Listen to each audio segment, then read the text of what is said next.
All right, community. I hope you enjoyed that talk. It was an amazing talk. Thank you so much again, y'all. Um, so it is time for another chair yoga break, another session. So please feel free to stay on the live broadcast with us and follow along as we're going to be guided over the next 20 minutes through a chair yoga sequence to support our bodies and our minds.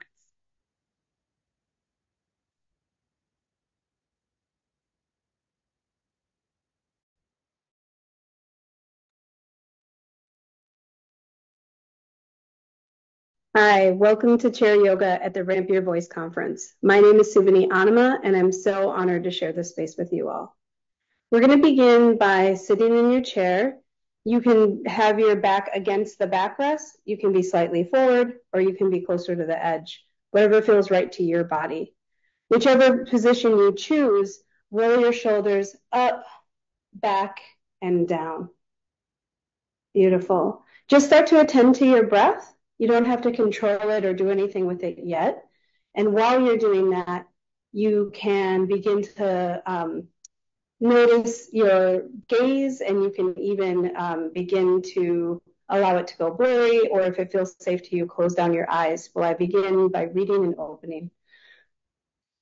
When Audre Lorde wrote about breast cancer in the cancer journals, she thought deeply about a mastectomy and what it meant to have her body changing at the speed of her cancer.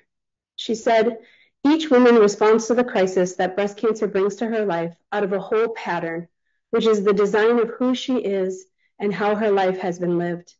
The weave of her everyday existence is the training ground for how she handles crises. Lorde then gives examples of women who silence themselves in search of avoiding identities of victim and those want to be business as usual. Then she says in mastectomy, for some women, it means the warrior's painstaking examination of yet another weapon, unwanted but useful. Black feminism teaches us that we can recognize our disabilities, our chronic illnesses, our neurodivergence as weapons, not to cut others with, though we will if we need to, but to strengthen ourselves. Today, in our chairs, in our shared virtual yoga studio, let's focus on strengthening our breath in our bodies, however that looks to you today. Let's weave our daily existence with purposeful breath because it is the training ground for how we handle personal crisis and societal injustice, and also joy. Just a note, as someone who struggles to breathe at times, breathing with purpose can be a challenge. How do you meditate when breathing is like sucking air through a crushed straw? I say that to remind you that if anything I suggest today does not resonate with you, you can simply discard my suggestions, or you can imagine it without engaging the physical acts. Please do what works for you and trust yourself overall. Continue to breathe. And if you had your eyes closed, you can now float them open. Again, you can choose which part of your chair feels most comfortable and most secure for you to sit in. So we're going to begin with a cat-cow. So you're going to bring your hands to your thighs or to the corner of your chair. So you get to choose whatever feels more secure for you in this pose. So on your inhale, you're going to open your chest, arch your back, look up. Exhale, hollow out your belly, round your back, drop your chin. Inhale, open up your chest, arch your back, look up. Exhale, hollow out your belly, round your back, drop your chin. Do 3 more rounds of this at your own pace. Purposely engaging your breath.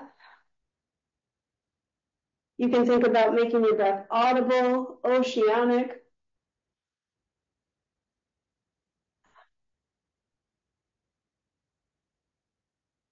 When you've done that last round, you can come to a neutral spine.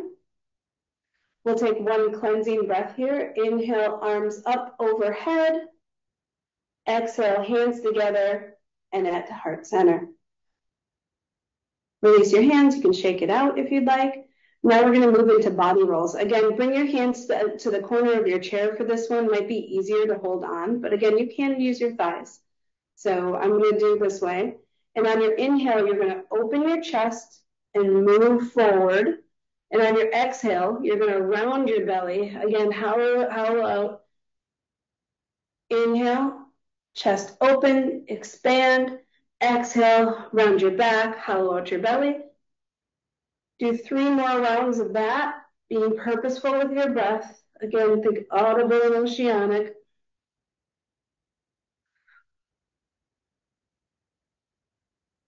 And then when you get to a good place, you're going to stop and you're going to reverse. So on your inhale, you're just going to go in the other direction, still expanding your chest. And on your exhale, hollowing out your belly.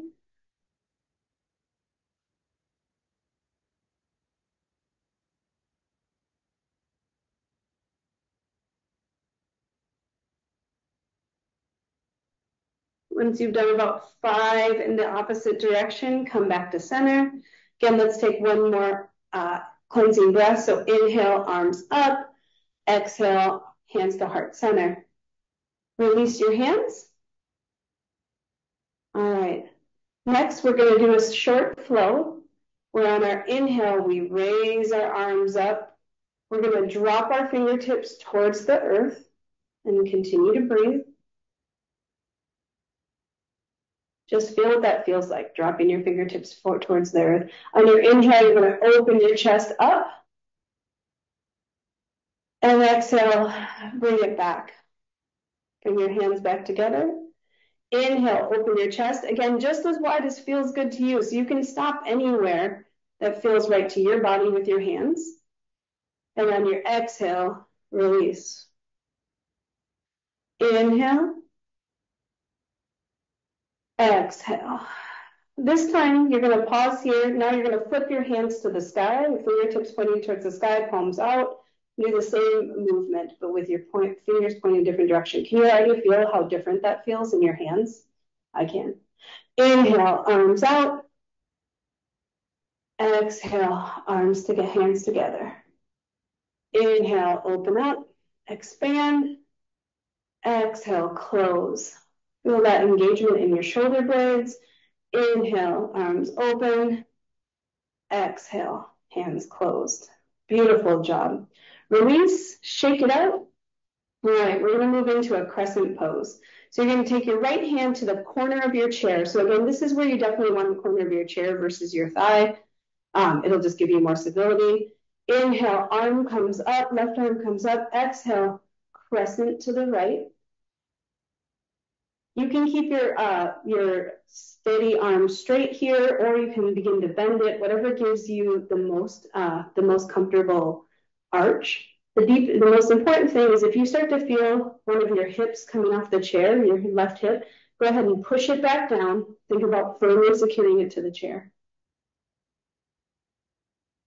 When you're ready, inhale, both arms up. Exhale, left hand comes down. Grasp the corner of your chair. Inhale, gather energy. Exhale, fold, crescent to the left. Again, thinking about gluing that right hip down to get the most stretch in your side body. Inhale, both arms up. Release. This time you're going to hook your thumbs together. Inhale, arms up. You're going to crescent to the right again. Again, keep that left hip secure down. Inhale, back to center.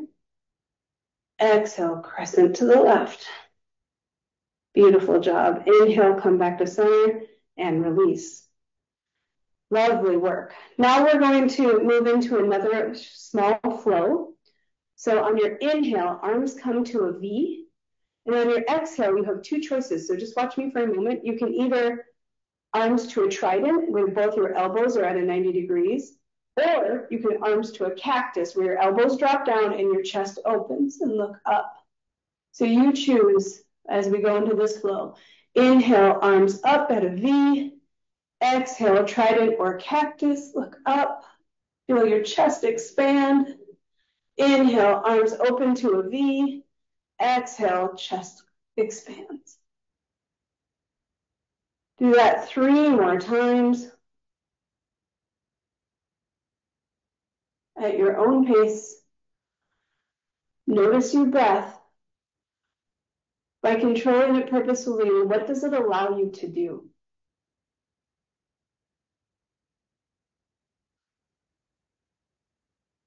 And release. Next, we're going to hit our peak pose in the class, which is a forward fold. A forward fold can be complicated for lots of reasons. So I want you to pay special attention to your blood pressure, your level of dizziness. At any point, if you need to, you can back off. There's no better than anyone or doing it well, doing it right. There's simply the feedback your body gives you. And that is this kind of idea of going between the effort and the ease, the stira and the sukha. So begin with your hands on your thighs. Inhale, chest open, look up. Exhale, begin to melt forward. Think about going down purposely with one vertebrae at a time. Now, if at any point your belly starts to get pinched in this position, if you can take your hands and move your legs out. If that doesn't work for you, then don't worry about it. Just go until it's not comfortable anymore, and then back off. Again, you don't have to go this far down to get a forward fold. You can be with your hands on your thighs. You can just be slightly forward. It really depends on what works for your body. But no matter what you do, work with your breath. So on your inhale, gather energy. Exhale, see if you can fold a little bit deeper. Think about your heart melting towards the earth, even if you're not touching the earth. The goal is to where you direct your energy and your breath. Wherever you get to in your forward fold, take at least 3 deep breaths. Inhale and exhale consciously. To come back up, you want to be really conscious about this. So listen for one moment before you raise yourself up.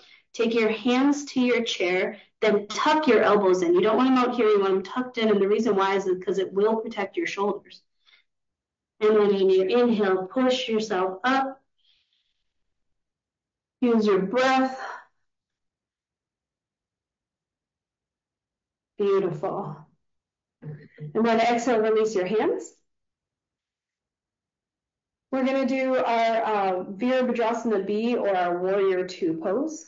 In order to do that, you're going to, on your inhale, windmill your arms to a T. So start on one side and inhale, windmill. Beautiful. And then on your exhale, left arm comes out in front, right arm goes behind you. Now, if you're on the chair, this could be right next to the chair or right above the back of the chair. It's really your choice.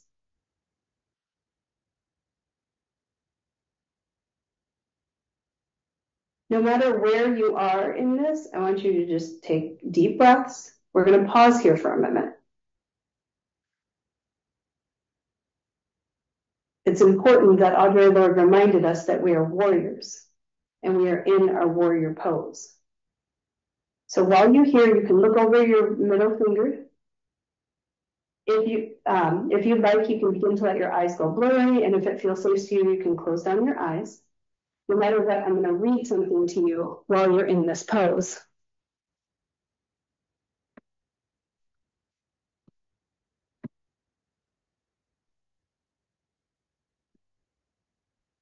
As a warrior, think about how we practice each day. Strength and breath, not because we have to be strong, but instead because we are often warriors examining our weapons, some unwanted and somehow hard fought for. So in this pose, focus on feeling your strength.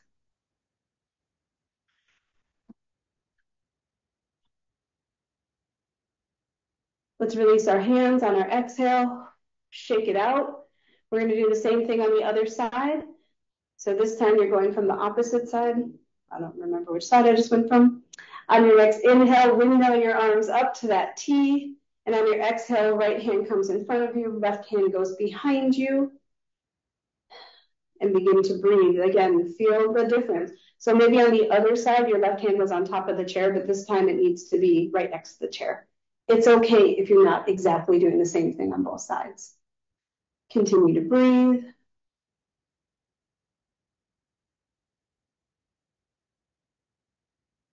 Again, you can close down those eyes, or any version of a drishti or a gaze that feels safe to you. You can think about what weapons you have.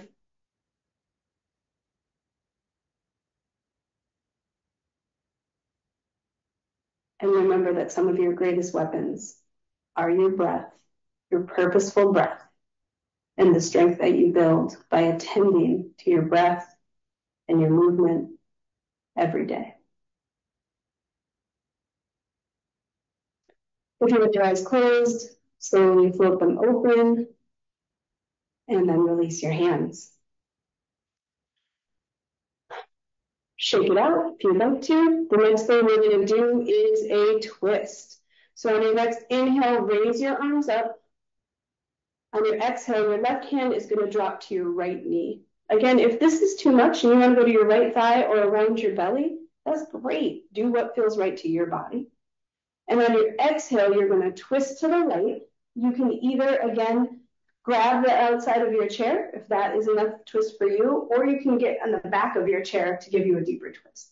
No matter what, look over your right shoulder and breathe.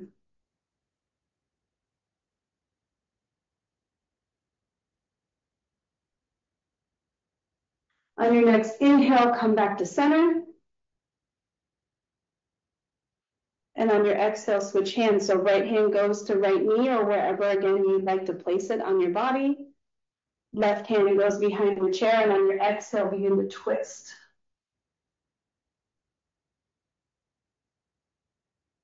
Again, think about using that breath with purpose. So inhale, gather energy. Exhale, see if you can twist a little deeper.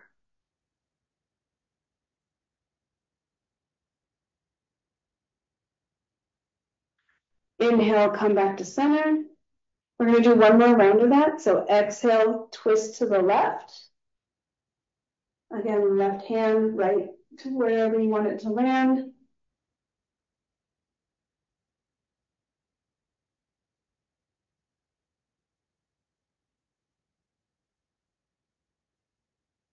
On your next inhale, come back to center. Exhale, twist. There are so many good things about yoga. Unfortunately, so many people recommend it when we tell somebody we have an illness or that we are disabled, that it gets really annoying. And I know Black disabled folks sometimes stay away from it. Inhale, come back to center. Exhale, release. And I want you to remember it is a tool for you that you can use, not to fix yourself, not to heal yourself, because you are not broken. Simply learning how to control our breath gives us power. And that is a reason to learn it, to use it. Our final move is just our right hand to our heart, our left hand to our belly. Feel all of your softness along with all of your power. And let's breathe purposefully together. So inhale, gather energy. Exhale, release. Again, audible oceanic breath. Don't be ashamed. Inhale, gather energy. Feel your power circle and exhale. One last time. Inhale, gather energy. And exhale, release. The last thing we're going to do is move into our Shavasana. So the Shavasana is exactly, it's corpse posture. You can do this in your chair, however you feel back. This is a chance of however it feels good to you. This is a chance to lean back. You may rest. You can do whatever you want. Lean back. Let the chair hold your weight however you want, however it feels comfortable to you. Let your hands fall where they may. They could be, again, at the edge. They could be off to the side. They can be in your lap, whatever you like. Again, take whatever gaze feels safe to you.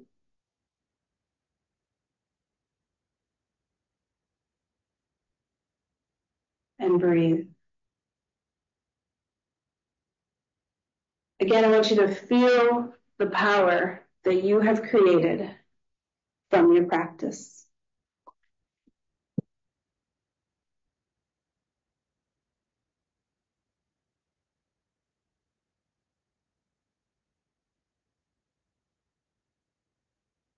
Take at least 3 more deep breaths here.